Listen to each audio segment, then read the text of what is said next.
देवाचं येणं आम्हाला जगण्याची कला शिकवतं आणि साधूचं जाणं आम्हाला मरणाची कला शिकवतं.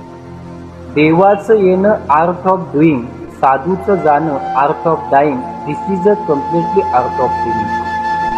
देवाचं येणं आम्हाला जगण्याची कला शिकवतं. भगवान श्रीकृष्णांकडे पहा.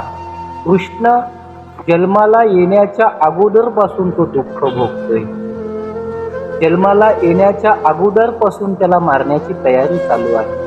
कृष्णाच्या जीवनात अनेक दुःख त्यांनी सहन केले. एका आईने त्याला जन्म दिला, दुसऱ्या आईने त्याचं पालन केलं. कृष्ण ज्या गोकुळामध्ये राहायचा त्या गोकुळातील लोकांनी त्याच्यावर प्रेम केलं, पण कृष्णाला त्यांनाही सोडावं लागलं. कृष्ण मथुरेत गेला, मथुरेतील लोकांनी त्याच्यावर प्रेम केलं, पण कृष्णाला मथुराही सोडावी लागली. कृष्ण द्वारकेत गेला, द्वारकेतील लोकांनी त्याच्यावर प्रेम केलं, पण शेवटी कृष्णाला द्वारकाही सोडावी लागली.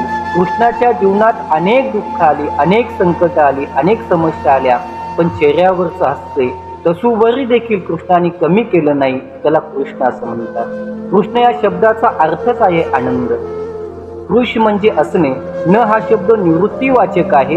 ज्याचं असणेपणच आनंददायक आहे त्याला कृष्ण असं म्हणतात.